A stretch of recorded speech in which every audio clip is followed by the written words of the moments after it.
Kaswabe, this is the new second generation MG HS Hybrid. Anyway, considered nga pala ito as a compact crossover SUV which is a 5-seater. Pag ikinumpara nga pala natin doon sa kinunan natin na last which is the MG ZS Hybrid, this one has more premium features. Mas malaki rin siya. Therefore, mas mahal ito ng konti. So on this video, tatalakayin natin lahat kung ano ang kinakailangan yung malaman through exterior features, amazing interior details, and after that, let's get behind the wheel para malaman natin ang kanyang driving dynamics. Kaswabe, let's begin.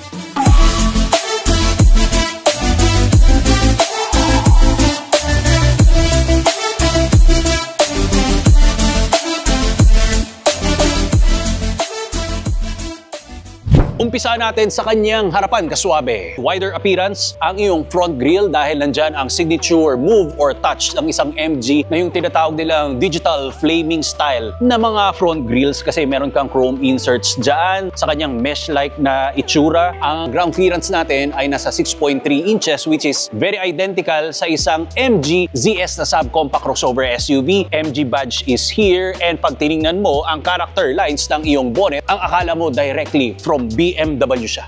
This one is better than the MG ZS dahil naka-intelligent headlights tayo dahil sa kanyang digital matrix LED lighting. Moving sa kanyang side profile, kaswabe. Dito sa gulong natin, naka 19 inches ka black painted alloy wheels. Ang sukat ay 225 and 55 ang kanyang sidewall. When it comes naman sa kanyang fender, eto, meron kang arrow-like dito na jewel. Ang camera, matatagpuan dito sa power folding mirrors natin. And if you have the key fob, just press this to lock and unlock. So dito sa kanyang side skirt, meron kang faux carbon fiber na style dyan. So parehas lang naman yung sukat ng gulong niya, Bridgestone tires ang ginagamit. And dahil sinabi ko nga pala itong bigger, when it comes sa kanyang length, this is 8.4 inches longer, wider naman siya ng 2.9 and taller ito ng 1.2 inches. When it comes sa kanyang wheelbase, lamang rin ito ng 6 inches kung ikukumpara natin sa isang MG ZS.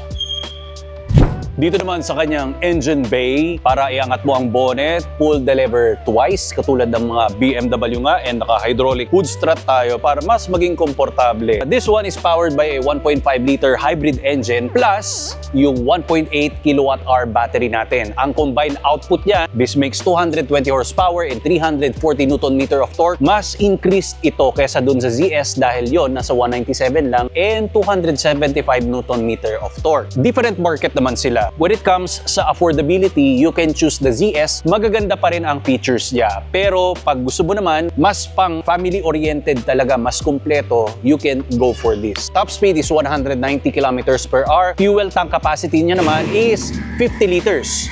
Pag full range niya naman ay umaabot ka ng nasa 860 kilometers which is enough para makapagbiyahe ka ng balikan doon sa norte or pumunta ka man sa south. Introducing Autosport. Kaswabe, this one is the world's most innovative mobility scooter that we can get para sa ating lifestyle and sa mga kababayan natin na PWD. Madali lang to, comes with 2 separate parts na pwede mong gawing trolley at the same time. Installed nga pala doon sa harap ang iyong illuminated LCD display for you to see the performance and enhanced lighting system para sa safety precautions pag nasa road ka or sidewalk na pwede mong ilagay sa sports car or regular car na trunk kasi maliit lang ito and very lightweight. Within seconds, ang dali lang i-assemble. Up to 10 speed ang kanyang taglay and 10 km/h ang kanyang maximum na pinartneran mo ng shock-absorbing flat-free tires for advanced performance and auto braking system. At hindi lang sa kotse, mantakin mo pati sa tren pwede. And flight approve ang ating baterya.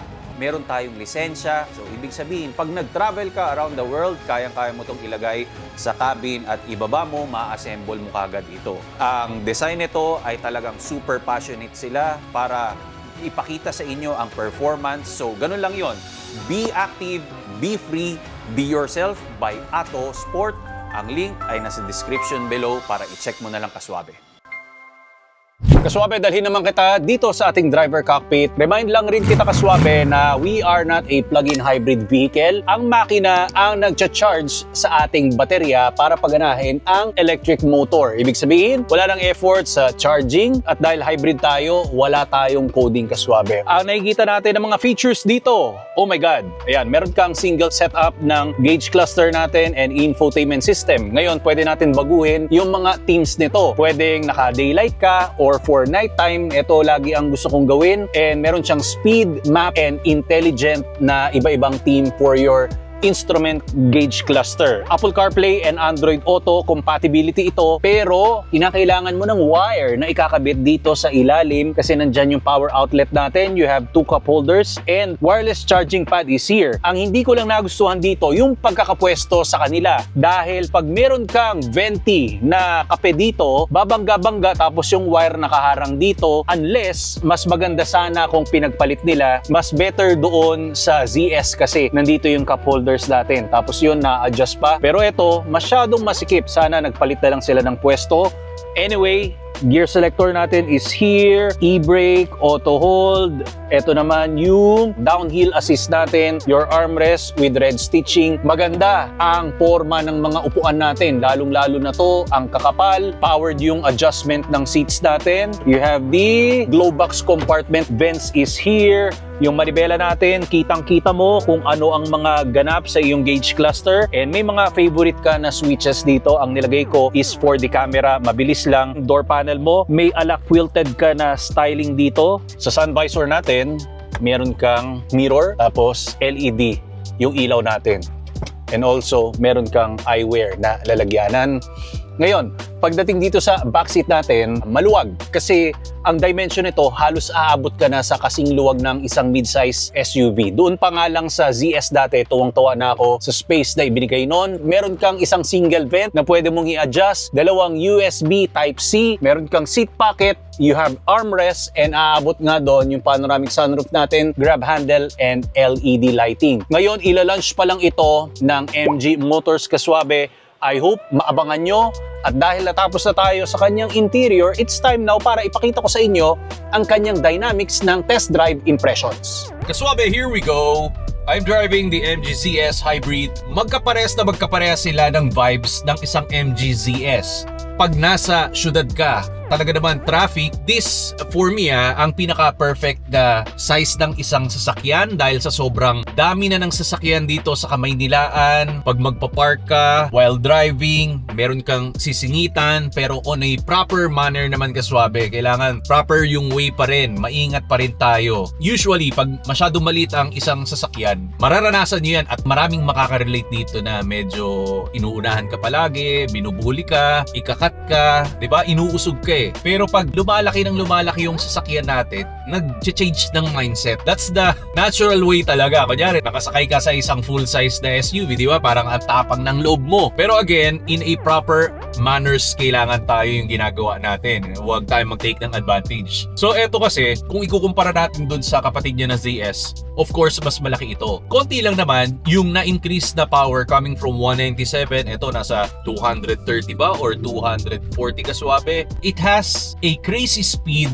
Once na pinush natin yung accelerator, madali siyang nakaka-escape kung nasaan siya. Para sa akin, ang tahimik niya, the 2-speed automatic transmission works well. Very seamless yung driving. Pasok na pasok siya eh. Sa masiskip na kalsada, mabilis siya. Pagdating rin sa highway, makapag-drive rin tayo ng maayos. Pwede kang manatili sa fast lane. Comfortable yung damping system. Not what we expect na premium yung feel niya, pero dahil ang magiging range niya lang naman is nasa 1.3 or 1.4, para sa akin, very remarkable and very reasonable naman yung features na nakukuha natin. Steering wheel, maganda yung weight niya, seats niya, nakakatuwa rin, malalapad yung mga side bolsters niya, so medyo kapit-kapit sa likod natin. Kung ano yung character ng ZS sa driving capability niya, very okay. Powertrain is doing good. Naka-HEV tayo. Wala ka nga lang pwedeng i-switch dito para maging full electric EV. Yung style of driving natin, may sariling utak na yung sasakyan. Nakuha natin na fuel consumption, which is the 8.8 kilometers, is rush hour siya palagi na driving. Coming from bandang ABS, papunta ng Visayas up, So balik-balik, then yung oras. So traffic talaga yung naabutan ko na oras, ganun siya. Pag nag-highway tayo nito, dun sa ZS kasi nag-average ako ng 11 kilometers per liter. So I hope ito, malapit lang sila, sobra, magkalapit lang talaga sila ng fuel consumption. Well, kung tatanungin mo ako kaswabe, nagustuhan ko ba ang isang MG HS Hybrid? Definitely, I will say yes. Because kahit papano, sa presyo niyang 1.3 to 1.4, yung nakukuha natin na features na katuwa naman, very reasonable. And pag dinrive mo ito again dito sa Manila or sa highway, meron siyang ipapalag. Yung dimension niya, okay na okay. It has quickness, 190 kilometers per hour ang top speed niya. Full package naman siya kahit papano. And sa fuel consumption, sakto lang naman. Perfect para sa akin for Manila driving. Hindi ako basta-basta bibit-bitin ng mga malalaking sasakyan. Hindi nila ako ibubuli. Maliksi siya. Maganda yung response ng speed. And on comfort, I like it. Maraming salamat kaswabe. Follow me on my social media platforms. I have TikTok and Instagram. God bless, more power and more formats.